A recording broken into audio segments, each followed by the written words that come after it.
Урматтуу Москва шаарындагы мекендештер, эгерде сиз жакын арада Казакстанга чыгып келүүнү ниет кылсаңыз, сизге тажрыйбалуу дасыккан айдоочу Байел мырзаны сунуштайбыз. Биздин Альфард заманбап унаалар сиздердин кызматыңыздарда. Узак жолдо сиз үчүн ыңгайлуу жана кенен алдын ала документти кара тизмеден текшеребиз. Мөөнөт өтүп кеткен документтерге жардам беребиз. Без пересадкасыз өзүбүз түз алып кирип чыгабыз. Биздин дарек метро проспект Мира 39А. Толук маалымат +7 906 342 44 74. Эртеңден баштап Бишкек балыкчы жүргүнчү поезди каттамга чыгат. Эртең 16-июндан тарта Бишкек балыкчы жүргүнчү поезди каттап баштайт. Бул тууралуу Кыргыз темир жолу ишканасынан маалымдашты. Маалыматка ылайык каттам 16-июндан баштап жума, ишемби, жекшемби күндөрү каттаса, 17-июлдан 31-августка чейин күнүгө каттайт. Убактысы Бишкектен саат 7:40 чыгып, балыкчы бекетине саат 11:42 жетет. Балыкчыдан саат 17:48 чыгып, Бишкекке 21:50 жетет. Бир эле кетсек, поезддин курамында панорамалык терезелери, кондиционер, муздатылган жана ысык суу, сыналгы жана башка техника менен жабдылган люкс вагон бар. Булак суу беркежи. Казакстандын Борбору Астана шаарында белгисиз оору менен бейтапканага кайрылгандар көбөйүүдө. Бул тууралуу аталган өлкөнүн жергиликтүү басылмалары кабарлашууда. Маалым болгондой, ооруканага кайрылгандардын баары кусуу, диарея жана жогорку температура менен жабыркап жатышат. Адистердин айтымында бул дарттын тагаты жана ага каршы сайылуучу вакцина жок. Бейтаптарга көбүнчө симптоматикалык дарылоо жүргүзүлүп жатат. Оорунун күчөшү менингитке окшош. Ал эми вирус адамдарга аба аркылуу гана эмес, булганыч сууга түшүүдө, фильтрленбеген сууну ичүүдө жана жуулбаган мөмө жемиштерди жегенде да жугушу мүмкүн. Билdirүүгө ылайык, акыркы 5 айдын ичинде ооругандардын саны 569га жеткен. Бул былтыркыга караганда 2 эсе көп экени айтылууда. Булак суу беркежи. Төңкөрүш жасоого шектелип кармалгандардын арасында УКМКнын мурдагы кызматкери жана КУнун профессору да болгон. Бишкекте мамлекеттик төңкөрүш жасоо аракети боюнча массалык камакка алуулар болгон.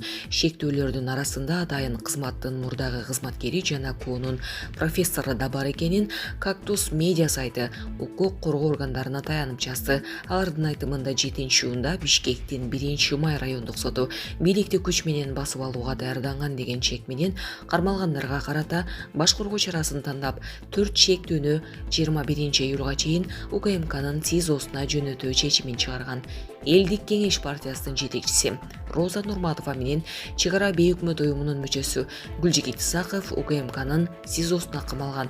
Кармалгандагы 2 адамдын аты жөнүн улуттук коопсуздук боюнча мамлекеттик комитети ачыктаган жок.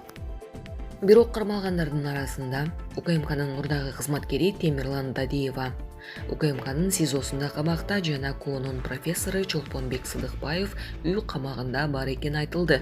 Эскерте кетсек, буга чейин УКМК мамлекеттин коопсуздугун камсыз кылуу жана конституциялык түзүлүштү коргоо боюнча иш-чаралардын жүрүшүндө митинг өткөрүүгө, көмүскө даярдыктарды жүргүзүү, массалык нааразычылык акциялары жана өлкөдө масштабтуу башаламандыктар, анан кийин бийликти күч менен басып алууга шектелген адамдардын тобунун мыйзамсыз аракеттерин аныктап токтоткондугун билдирген.